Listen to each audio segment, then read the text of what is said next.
Hello and welcome, welcome back to a new video. And in this video, I will be talking about a very ignored, very underrated subject, that is chemistry. Obviously, कि chemistry सबसे ज़्यादा ignored, सबसे ज़्यादा underrated and one of the most important subject. मतलब it's give you 180 marks here.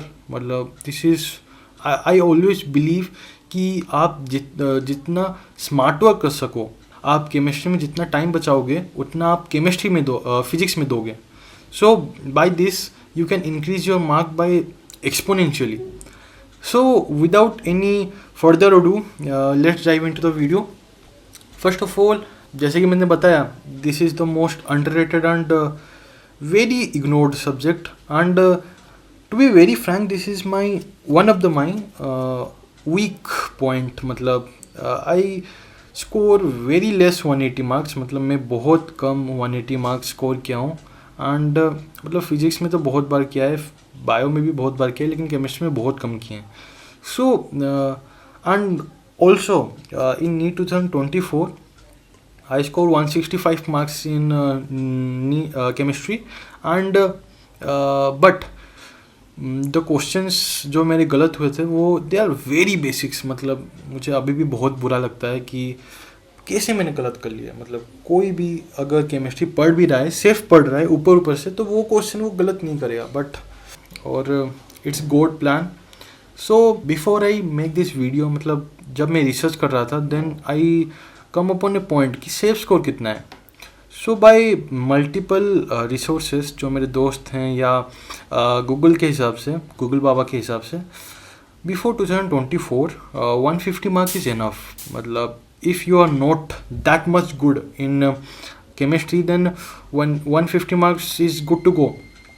But due to this rank inflation and abolition of section B, जैसे पिछले वाले video में मैंने बताया कि सेक्शन बी अभी नहीं है, तो 45 से 45 क्वेश्चन करने हैं.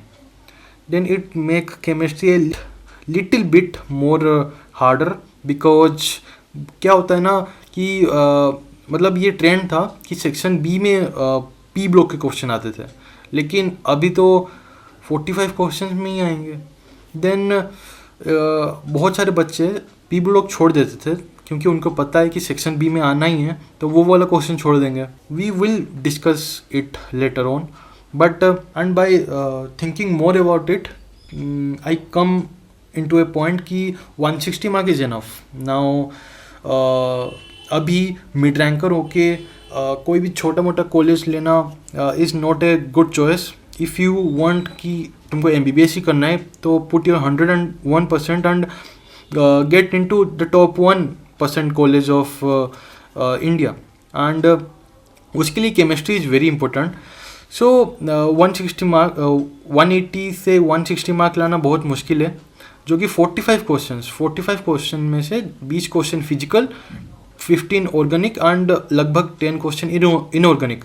एंड मैंने नीचे लिख भी लिया है कि फिजिकल में 11th is more important, organic में आपका 12th इम्पोर्टेंट है एंड इनऑर्गेनिक में 12th इम्पोर्टेंट है. बट इट डजेंट मीन कि आप पूरे के पूरे 11th को छोड़ दोगे for organic and inorganic. Organic में 11th is the basic. Without 11th तुम 12th में जा ही नहीं पाओगे, कुछ नहीं समझ में आएगा.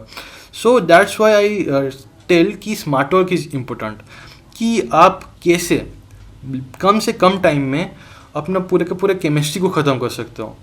सो बाय यहाँ मैंने लिखा है सारे टॉपिक्स ऑफ 11th. आज I am a fresher. I think कि ये वाला वीडियो मैं 2026 के बच्चों के लिए बना रहा हूँ. And for those who want कि ड्रॉपर के लिए वीडियो बनाऊँ, then go and check out any other creator. बहुत सारे क्रिएटर हैं जो ड्रॉपर हैं, जो ये सब वीडियोस बना रहे हैं. सो वो सब छोड़ो, लगभग इतने क्वेश्चन ही आएंगे, 20 क्वेश्चन फिजिकल के. तो आप so you put some little bit extra effort towards the concept. And मैं बताऊंगा हर एक चैप्टर के बारे में अभी बताऊंगा. And then comes to organic में 11 में बेसिक्स, कोई भी पंकज सर का वीडियो लगा लो एंड 2x या 1.5x में 11 का जितना भी बेसिक्स तुमने नहीं पढ़ा वो एक बार पढ़ लो, या फिर जो सर ने माइंड मैप बनाया है वो वाला देख लो, मैंने भी वही यूज किया था, बहुत बहुत इफेक्टिव है।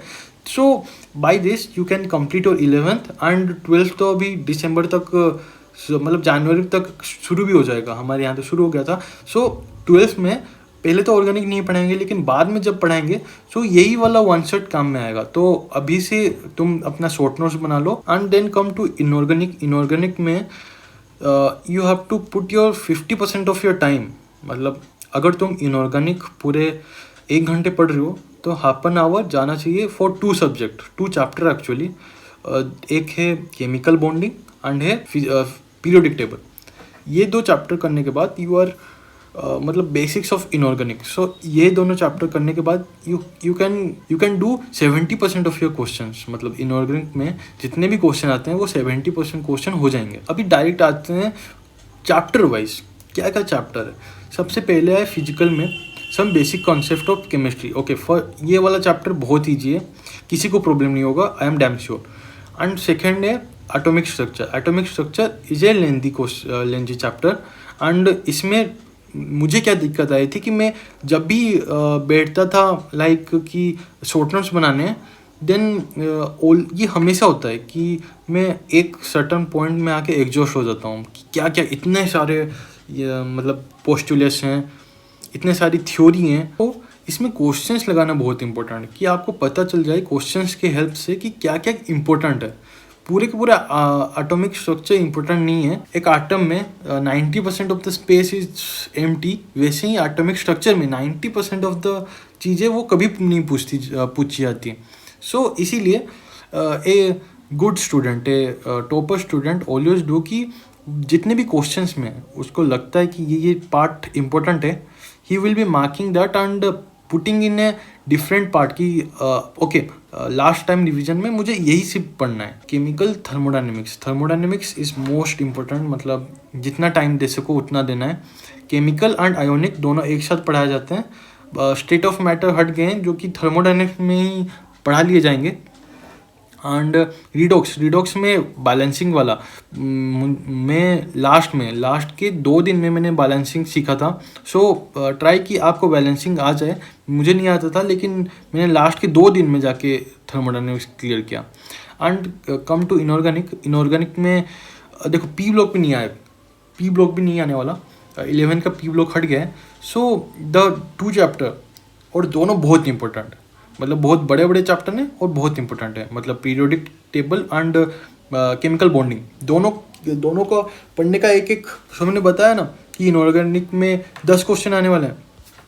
सो 10 में से 7 क्वेश्चन अगर आपने ये दोनों चैप्टर पढ़ लिए तो 7 क्वेश्चन आप कल ले जाओगे। एंड आपको इसमें भी वन शॉट देखना है। देन केमिकल बॉन्डिंग बहुत बड़ा चैप्टर है एंड आपको इसमें बहुत सारे कॉन्सेप्ट याद रखने हैं। सो इसके लिए भी मैं मोहित दादी से फॉलो किया था। मतलब लास्ट के टाइम में उनके one shot mind maps and organic मतलब क्लासिफिकेशन वाला मैंने पार्ट सिर्फ बुक से किया है। मॉड्यूल में जितने भी टॉपिक्स थे, मॉड्यूल में शायद 5 को पेज ही था, तो मैंने इसका अलग से नोट्स नहीं बनाया और शॉर्ट नोट्स भी नहीं बनाया। वो 5 पेज में हमेशा पढ़ के जाता था, लाइक कि वो 5 पेज है तो वो 5 पेज में पढ़ लिया तो हो गया, वो वाला टॉपिक हो गया। देन हाइड्रोकार्बन तो जो भी पढ़ाएंगे, मैं सच बताऊं तो 11th में मेरी ऑर्गेनिक अच्छी नहीं थी। मैंने जितना भी सही किया है वो 12th में आके ही किया है।